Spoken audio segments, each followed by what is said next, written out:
Welcome to the Wounds of the Faithful podcast, brought to you by DSW Ministries. Your host is singer, songwriter, speaker, and domestic violence advocate Diana Winkler. She is passionate about helping survivors in the church heal from domestic violence and abuse and trauma. This podcast is not a substitute for professional counseling or qualified medical help. Now, here is Diana.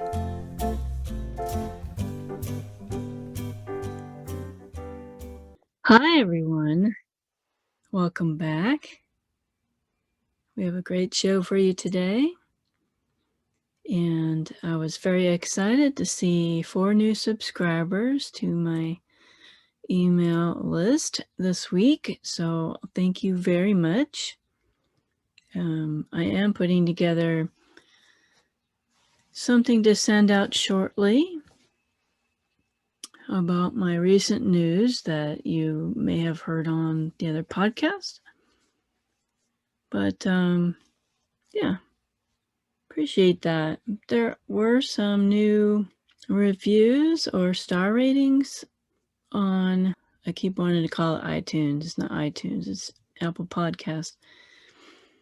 I got a 5-star rating, but the person did not leave their name, so I don't know who it was, but thank you for the 5-star rating. It would be really nice to know who people are, so if you don't mind, just put a little note. Doesn't have to be very long. It just helps me to, keep my focus on what you guys want on the podcast. So I'm going to talk about our guest today. She's going to talk about her new book, her last 20. And so we're going to talk a little bit about her bio here. Trae Wilson is a native of Oakland, California. She's a mother of 1 son who is the love of her life and has 3 doting goddaughters. She holds an associate degree in liberal arts and sociology. She also earned a bachelor's degree in criminal justice and Master of Art in teaching. In her spare time, Trae enjoys spending hours in the kitchen cooking meals she's seen on social media. Her favorite pastimes are watching movies, listening to music, and quiet moments to relax her mind. Her divine purpose is to serve God and to help others succeed by sharing applied principles that are proven strategies in her personal life. So this is my interview with Trae. I hope that you will enjoy it. We sure had a good time. All right, please welcome Trae Wilson to the podcast today. Thanks so much for taking the time out to come on. You are so welcome. I appreciate you allowing me to come on to your podcast. So thank you. I appreciated you sending me a copy of the book that you wrote, and so we're going to be discussing that a bit. And okay. I read through it in one sitting, I have to say. Really? Yeah, I'm a prolific reader. I love to read. Okay. And your book was really easy to read. Thank you. And so even if you're not a big reader, I think you'd probably get through the book in, a few sessions. It's very digestible. So tell the audience a little bit about yourself and where you're from and what you do. And I am a native of Oakland, California, the Bay Area, home of the Golden State Warriors and the Oakland Raiders. So yeah, that's where I'm from. Born and raised. Now, I just recently relocated 2 years ago to Houston now. And so totally not my doing. And I have been in the education field for like 20 years. This is my probably last year really being in the education field. I have a master's in teaching. bachelor's degree in criminal justice. I have a couple of them. So I was this close to going back for my doctorate, like this close. But I said no. And what else do I want to know? I have a son. His name is Jalen. He's my world. And yeah, you have to talk to me to find out more. Yeah, we haven't talked previously, but that's okay. We're gonna have a good time today. We've just been chatting through email, so right. I'm ready. I'm ready. So, well, let's talk about your childhood. You do talk a bit about that in your book, as you know what your environment was growing up. Yes. So I grew up 2-parent homes, mother and father, slightly middle class. Both of my parents worked, and the area that I lived in 2 different neighborhoods. One neighborhood not so safe, another neighborhood where I can just play outside freely and not worry. And so I got to see two lifestyles, and I didn't realize that until I started writing. I was like, wow, I actually had 2 different worlds. I had one side where I saw the street, and it was just one side where, oh, we're fine neighbors, everything. Childhood, I had a normal childhood. My mom, dad, born and raised in the church. And so that's all I knew was church, is church. And so it was typical. I had three siblings at the house. Well, 2 siblings at the house, but I actually have 5. I'm the youngest of 5. I'm the youngest. Yeah. I'm definitely the youngest. And I had to, because I was the youngest, I had to fend for myself, because the older 2, they were close in age. And so I had to fend for myself. I grew up with cousins. I didn't have a lot of friends. I had cousins. Mm-hmm. And so it's a different thing. I didn't have a party with, how you invite friends to your birthday party. No, it was a party of cousins. It was a family. It was very family oriented. So I did not have a lot of friends. I just had cousins. And so we got along very well. Nothing changed. My childhood didn't change until maybe 2nd or 3rd grade. I started to see the street. I had to go from one neighborhood to another neighborhood. And so that's when I started seeing the street life.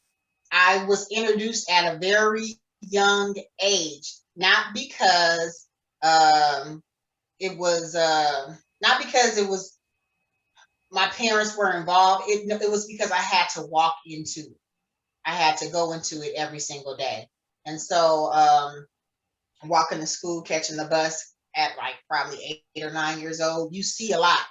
And nowadays, I wouldn't even allow my son to catch the bus at 9 years old, 8 years old, 9 years old. So I was seeing a whole bunch of things that I should not have seen just on my way to school. And so seeing that and growing up and being around different people, you get curious of what's it all about. Like, and no one really talking to you, they'll just say, oh, leave it alone. It doesn't concern you. Well, I'm kind of concerned. I'm kind of curious now, because of, you're not actually telling me not to do it. You're just saying, leave it alone. So what kind of things were you seeing? The things that I was seeing, I was seeing drugs. I was seeing sexual acts being performed, like in the in the street, prostitution. Wow. I would see you would see that. Drug transactions. I saw that. I saw robberies. I saw killings. I seen all of this either on the way to school, coming back from school. I seen this at a young age. How do I process this at 8, 9, 10, 11 years old? You don't. You can't. Back then, you didn't go to a counselor like it is now. You didn't go. It wasn't available. I would say that. It wasn't available. And so because it wasn't available, I wasn't able to process it the way that I would be able to process it now, through counseling and finding out what's the trigger. No, I had to suppress it because I couldn't talk about it.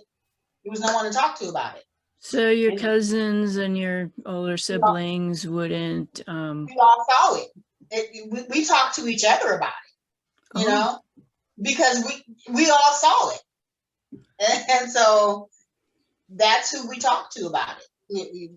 We saw it. It was that. It wasn't a rough childhood, but it was a rough childhood, if you understand what I'm saying. You weren't sheltered. No, definitely at all. And you know what? I appreciate my parents for not sheltering. Yeah. Because I think had they did shelter me, I probably wouldn't be where I am today. Because I would wanted to have experienced whatever it is they were sheltering me from. And so I thank God that my parents allowed me to experience the things that I did experience and allowed me to, it wasn't, oh yeah, go ahead, do it. But they didn't cover me. They didn't cover me so much where I didn't know anything about it. And so when I was exposed to it, I can say yay or nay. No, I don't want to do that. I'm fine. I'm okay. I'm good. And so, because I saw what it did, or I saw how it looked. And so doing drugs, now that right there, that was one thing that you could not do. No drugs, because it was back in the 80s. That was Reagan and right. That was the era. Just say drugs. no. Just say no to drugs. No. Yeah. Just say no to drugs. I think we're about the same age, around the same age. Yeah. Yeah. And so just say no to drugs.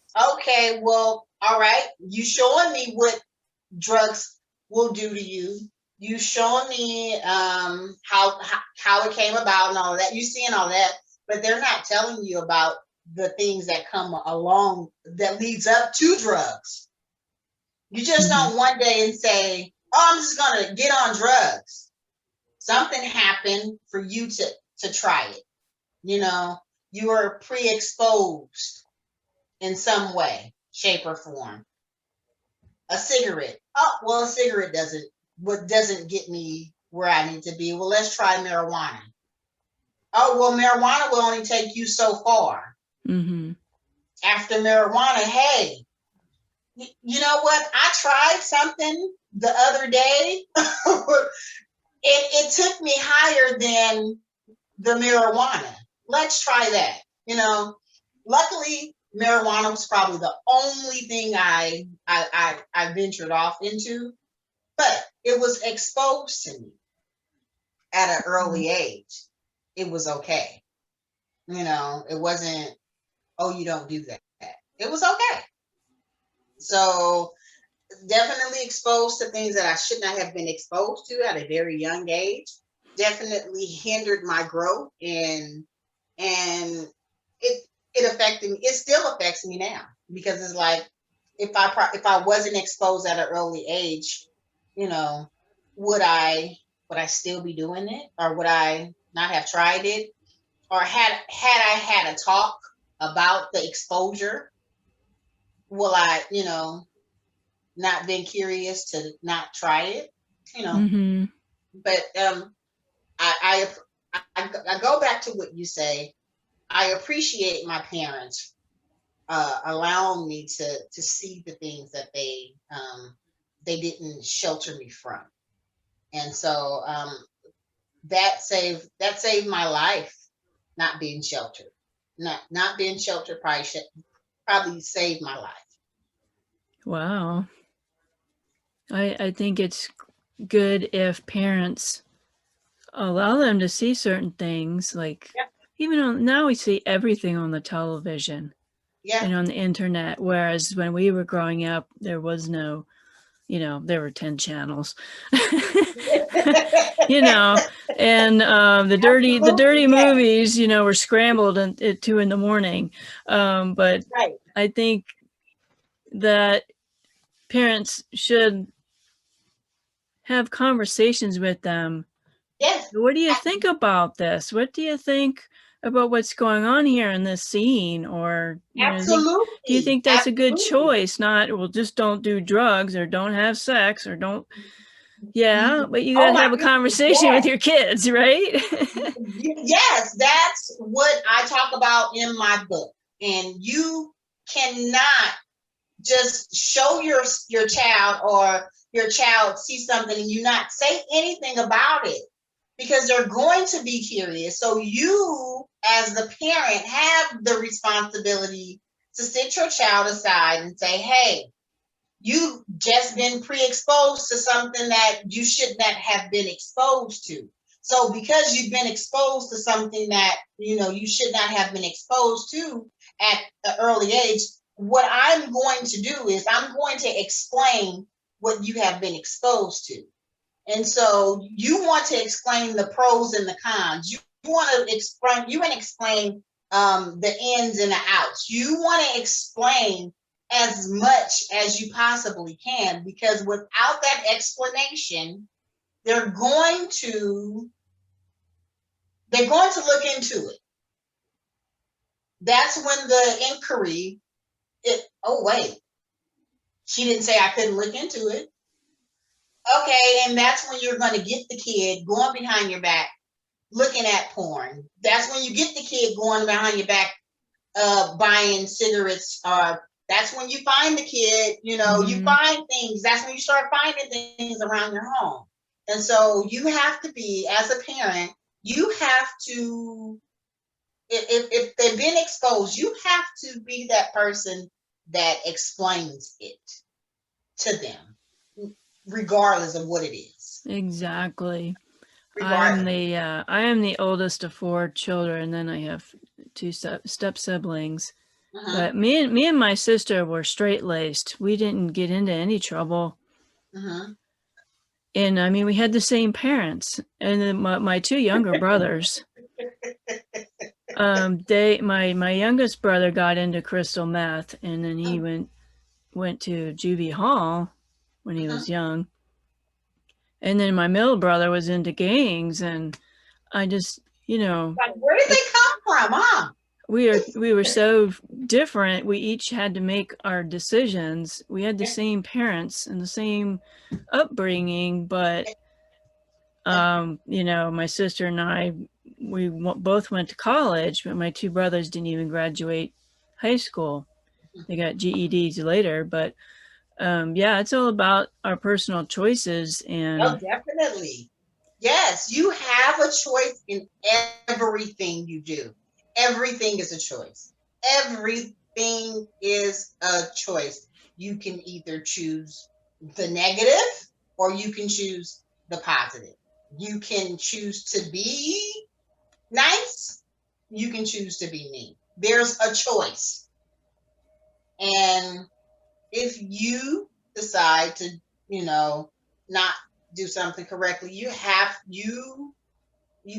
got to realize that there are going to be consequences for every action that everything is going to be consequences. I'm sorry. Good or bad. Now that's what we have to remember, who our father is. You make the choice. Okay, well, you made the choice. Now I have to pick the consequence. I'm sorry. He picks the consequence. And good or bad. It's up to you. So yeah, definitely understand that. Yes. Now, you had a faith in God. You were raised in the church. So, Yeah. I mean, what was your relationship with God, when Um, you were younger? all I knew was church. My father is a minister, so I'm a preacher's kid. My godparents, my godfather was the pastor of the church that I went to for 18 years, and so I went to church Monday through Sunday. I went. If I was not at church, we had church at home. Mm-hmm. And so I know on Tuesday nights, if we wanted to go outside or if the friends wanted to come over and hang out, they had to come to Bible class before we can go outside and play. And so we'll have a table full of kids at our house willingly now. They want to come. And I'm like, y'all don't want to go outside and play like after Bible class, So Right. we were the kids that had Bible class, but it was my foundation. That's all I knew. All I knew was church. If I seen something different, it was because I was at school. But I was at church all the time, So and was your I love church. I so accepted Christ at an early age. Like probably maybe 10 years old. Like that's when I made the conscious decision. I mm-hmm. told my dad what I wanted to do, and I did not. Back then, you do it in front of the congregation. Well, I wasn't that kid that would just go up. I just told my dad. My dad told my godfather, and we went from there. And I went through the class for to be a candidate for baptism and Mm-hmm. all of that. I knew exactly what I was doing, but I did not know exactly what I was doing. You know what I Right, mean? right. We only understand as much as our brains can handle it at 10 years old. Exactly. Exactly. So, that right there, my relationship with Christ didn't change until I changed, and which was 18. So pretty much at that point, you believed that God was loving and Oh my benevolent God. and Yeah, like I do. holy, and I, he's, gives you good things and yes, takes care of yes. you. And I knew who God was. Like I mm-hmm. knew who God was. But I'm be real honest with you, you get to a point where you're 18. You've been going to church for 18 years. Yeah. I can count how many times I missed church. I can count. I'm a little tired of church. Like I'm a little tired of church. I get that. Now it was a choice. I still had to go to church because I was still staying with my parents. And so I made it a point to go to church on Sunday. Oh yeah, I went to church on Sunday. But what I did before Sunday, that's where you question me. Yeah, that's where your story gets a little savory, or should we say? You went through several abusive relationships. We're going to read that in the book. Yeah.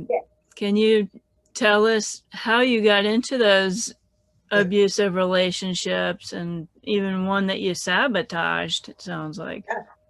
Oh yeah, the relationships that I got into, it wasn't physical abuse. I didn't have the physical abuse. It was the emotional and the mental Mm-hmm. abuse that I received. And none of them are good. None of them are good at all. And Mm-mm. so I had to. It's not hard to explain. I got in this. I got in them because I was young. I got it. I got in them, and I did not know that it was abuse. Right. Because I seen it. It's very common. Yeah, I seen it. I didn't know it was abuse. and so because I've seen it at home, with my parents, I thought it was normal to be hollered at. I thought it was normal to be talked down to. Mm-hmm. Because I've seen it, and what's your norm may not be my norm. Exactly. And so I didn't know. I thought abuse was physical. I thought abuse was physical. That's what I thought. Raping and punching and Yep. bruises and broken bones and yes, anything that had to do with someone being injured, I thought was abuse. The verbal, no, that was his words, that was his. And so because I didn't recognize it, and I didn't identify it as abuse, I end up getting into another relationship just the same, because I didn't identify it as abuse. right. I thought they loved me in some way, but it wasn't. Now that I'm older, now that I'm able to process it and able to see that it definitely wasn't. It definitely wasn't love. Definitely was abuse, and so I I did that. The sabotaging one was because I was hurt. I was definitely hurt. I didn't know the first guy that I like really dated. I don't want to mention one of the characters in the book. You have to read his name. Yeah, you have to read the book. Devin. I think his name is Devin. Devin was like one of my first real boyfriends. Devin was the one that like took me away from all my problems that was happening at home at the time. My mom, my dad going through a divorce. He was my escape, but his behavior towards me, it was abusive, because he would, I don't want to say, I don't think he knew that he was talking to me in a way that it was abusive. I don't think he knew. But how I identify it now, definitely I consider some type of like mental abuse. Well, it's probably what he's seen, and he was raised that way, and that's how you talk to a woman, and exactly. That's okay. I will say Devin was a very sweet guy. Like, he was a very sweet guy. He had 3 sisters. And so he knew how to, protect and be the girl, cover a girl or cover a woman, because that's all he's surrounded by. And so my being around him secure wise, he secured me. I knew nothing would happen if I was with him, and so but that wasn't his relationship wasn't the one that I sabotaged. The one that I sabotaged was Eric. I sabotaged Eric's relationship. It was because I had been hurt before. He was a very sweet guy. He did. He sounded really nice. Yeah, he was the ideal guy that you would want to fight for, like, right now. And so I didn't know what that was. And so because I didn't know what it was, I pushed it away. Like, I pushed it away. I pushed the good things away, because all I had seen was bad things in a relationship. And so he showed me the good. He showed me what a true man could actually be, and what he could actually, he was a true man. And so because I was so broken from past relationships, I could not handle the love that he was trying to get. So I came up with excuses not to, work it out, or I ran to what was comfortable. And what was comfortable was, what's his name? Eric. It was Eric Devin. I think it's Devin. No, not Devin. The first guy. Okay. In the book. I can't think of it. But yeah. So yeah, it was crazy. I did sabotage the relationship because I was afraid. That's it. Did you think that you weren't worthy of a good man? Because that's a lot of survivors are that way. Definitely, yes. Oh my goodness, yes. Because I had hurt previous men or previous guys. I didn't think that I was deserving of this type of guy. Yeah, go figure. Go figure. I didn't think I was worthy of that type of guy. What did he see in me to make him want to treat me like that? I didn't see myself as I was worthless. I didn't love myself. So how can I love myself? Well, I don't love myself. So why would I want something good for myself? I'll say that. And so because I didn't know, I pushed it away. And he was a real good guy. He was a really good guy. I see him. We're actually friends on social media, and he has a family now. That's good. I want to say he just had. I want to say he just had a kid, and they're doing all the things that I would want to do, like the things that he wanted to do. He's actually doing it. He's living his life. And I'm so happy for him. Like I'm extremely happy for him. Yeah. Because I was hurt and I did him so wrong. I did him so wrong. So I apologized to him, and he told me I didn't have to apologize. That's great. Like I really apologized to him. Even years later, I think I say maybe probably 5 or 6 years ago, like 7, 8, about 6, 7, 8 years ago. I reached out to him and I really, really apologized. And he was like, I've forgiven you a long time ago. And I was like, wow.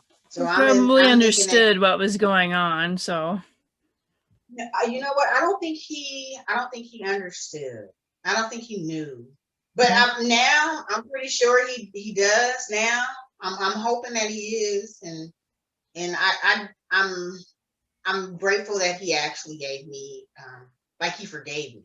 Like I genuinely feel his forgiveness, and I'm thankful that he was able to forgive me, because that means so much, right here. I am so grateful that he did forgive me, because I was hard. That one thing that I probably had a hard time forgiving myself for was for hurting him. If I hurt anybody, I hurt him, and I genuinely felt bad, because I had never ever done anybody like that, like ever. And yeah, it was wrong. If I can go back and change it, it probably wouldn't happen. Yeah, there's a whole lot of stuff. If we all had a time machine, there were so many things that we would change about ourselves, but we learn from those things, and that makes us who we are. And so you would be a different person if you hadn't gone through those trials, and as terrible as some of them were. Exactly. Now I forget in the book which one was the father of your son. Tell us about your son and how he came into your life. I met I think his name is Drew in the book. I met him in I guess it was like probably 99 at a community college. I had just transferred over there, and I really, really wasn't into dating. I really didn't want to date, and my best friend, I tell this story all the time, it's her fault. It is my best friend's fault that I dated him. Oh.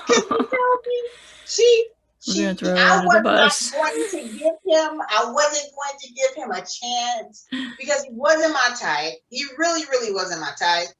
And she was like, you always go out for this type of guy and blah, blah, blah. You need to give him a chance.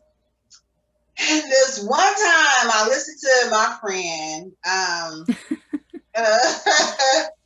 we started dating or whatever. I finally gave my number and we talked or whatever. Different type of guy than I would normally date. And we clicked very well. Like we really hit it off very, very well. And I think he's very educated. Intellect. He can speak on different levels, transition from, different topics, very, very, very together academically. Academically. And so after dating for a little while, it started to get serious. We had a little breakup in one point of our relationship, or not a breakup. We had time away from each other, I should say, before I gotten pregnant with my son. We had some time away from each other, and I was really hurt by this. He had told me that he had a son, and we had been dating for like probably 4 or 5 months, and this comes up. I'm like, wait a minute, this is a red flag. I bypassed the red flag and continued to talk to him. Like, that was the red flag right there. I should have left it alone. Right, I just went right past it. I went right past it like that. I just went right past the red flag, and so you and me both, sister. Yeah. After passing the red flag, I continue talking to him. It was more red flags. We finally we broke up for a few minutes, like a real quick minute, and that's when the Eric and Drew kind of came together. So you will see that like in the first or second, maybe third or fourth chapter of the book, you see those two names together. So it was, we had broken up for a minute, and then once me and Eric had called off the engagement, I started talking back to Drew. And so after that, I got pregnant with my son. And my son's father did not want me to have him at all. He did not want me to have him at all. And so I was determined to have my son. I remember telling my dad, I remember telling my mom. I remember what my dad said. My dad said, he said, remember, this is your responsibility. You're going to always have to take care of this baby. The father's not going to be there. So I'm just going to let you know, it's your responsibility. And he wasn't saying or cursing the relationship or making it say, oh, he ain't going to never be around. He was just preparing me that a guy may not be there. Right. This is reality. It's time to grow up now. Exactly. And so if he's not there, you need to make sure you take care of your responsibility at all times. Right. And so I remember when my daddy said it. I remember how he said it. And when he said that, it just clicked. I'm going to have to take care of this baby for the rest of my life, with or without him. And so my mindset changed after that conversation. And my son's father had basically went on about his business for like 3 months. Now I'm about 3 months pregnant, almost 4. He calls. I know exactly when he called. He called the weekend of Labor Day, wishing me a happy Labor Day. Who in the world wishes people a happy Labor Day? Nobody. Yeah, red flag. Another red flag. Nobody wishes anybody a happy Labor Day. Except maybe the commercials on TV. Exactly. Happy Labor Day. And Labor Day sale. Never red flag. And so he reached out, and by then I'm like probably 4 or 5, like 4 months. I'm really showing. And he basically was like, so you really keeping it? Yeah, duh. Baby's not coming out no time soon. And so I thought. And so we still continued the relationship, but it was a situation. I'm just gonna say that. It was a situation. And so from there, I had my son early. It was a lot of stress. I worked 2 jobs. I was working 2 jobs. I was working at UPS at night, and early morning I was doing after school program, and in the afternoon I'll go back. So let me tell you my schedule. Wow. I would wake up at probably maybe 4 o'clock in the morning, because I had to be to work at 6 o'clock in the morning. So first thing, get up, get to work.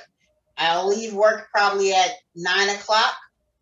After 9 o'clock, I'll probably go home and take a nap. And then I'll come back in the afternoon from like 1 to 4. Once I get off at 4, I'll go to UPS. So from 5 to 10. So I was working 2 jobs, 2 different shifts. And that so is rough. Yeah, that's and I was rough pregnant. For anybody. Yeah, and you're pregnant. And I worked for FedEx back in the 90s, and that is no joke, that job. Exactly. And so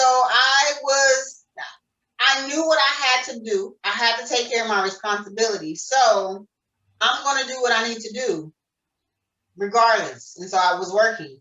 And it was just one day I went to the restroom, and I called my doctor. I said, hey, I'm leaking. Can I come in? I'm coming in anyway. And they were like, well, we'll see you later on. And I was on my way. I went to go get me a donut. That was a good donut too. I went to get me a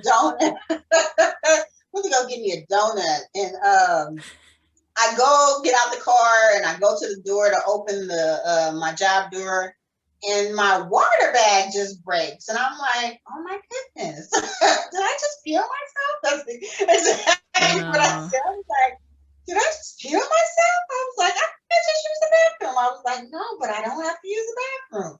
My water bag broke, and very early at 24 weeks, mind you. And so the doctor was like, hey, you need to stay, your baby has to stay in.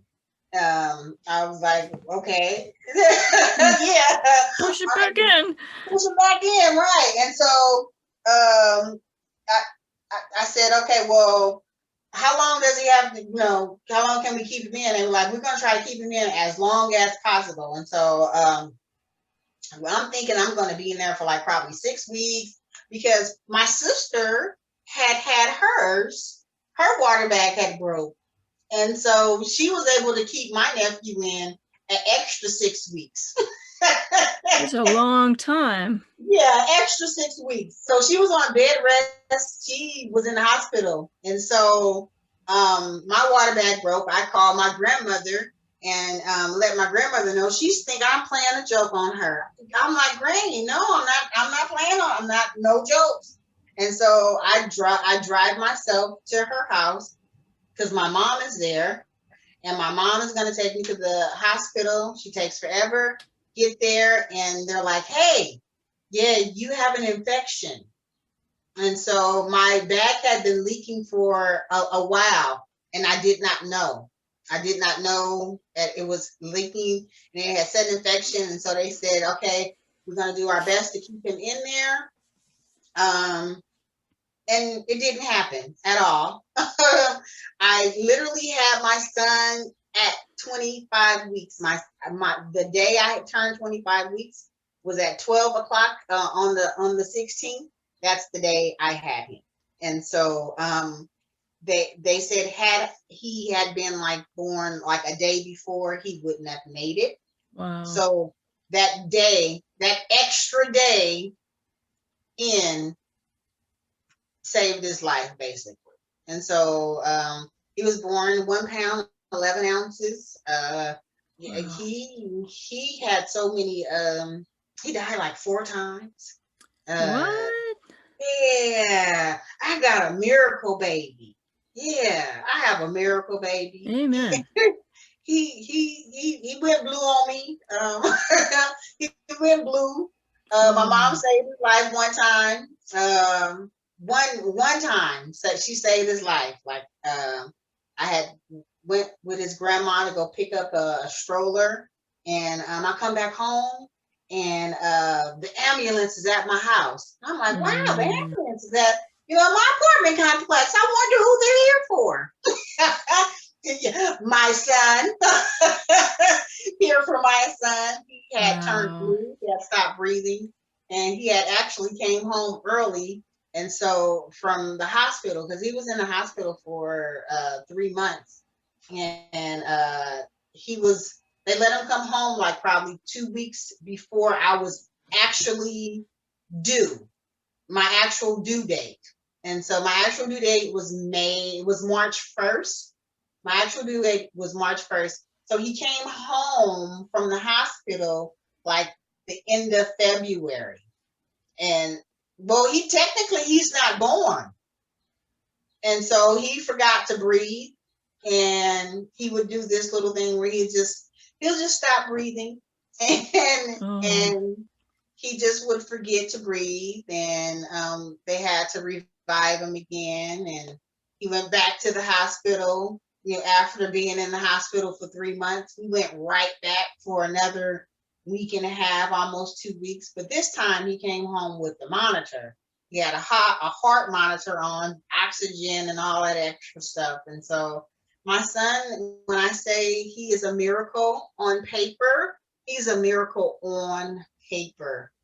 Doctors would come in just to see him. It would be a team of doctors. I'm thinking something's wrong with my son. And they're like, no, it's a team that wants to look at your son. They can't believe that, he survived, because he was on a high-five ventilator for 14 days. The first 14 days of his life, he was on a high-five vent.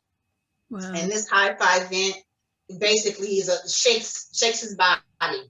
It runs 24/7 for him. It helps him to breathe, and it shook his body for like 14 days.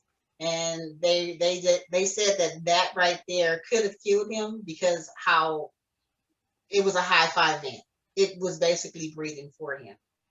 And so he went from the high-five vent to another one, to a smaller one, to finally nothing. But it took steps. And so he was diagnosed with autism. He has ADHD. Now, is that from the birthing experience, because he was a preemie? So because he was a preemie, they did not know exactly what was going to happen to him, because he lost oxygen on so many levels. So many times. And they had to revive him so many times. Because of those actions, he lost oxygen. And so they basically told me he had real good doctors. Like, I thank God for his doctors. Amen. And they basically said that we don't know And they were honest with me. They were like, we don't know what's going to be his development. Well, we're definitely going to have a part 2 with her interview. She's got a lot of other stories with wonderful wisdom and tidbits to savor, and so don't miss part 2 of Trae's story. And so we will see you next week. God bless. Thank you for listening to the Wounds of the Faithful podcast. If this episode has been helpful to you, please hit the subscribe button and tell a friend. You can connect with us at dswministries.org, where you'll find our blog along with our Facebook, Twitter, and our YouTube channel links. Hope to see you next week.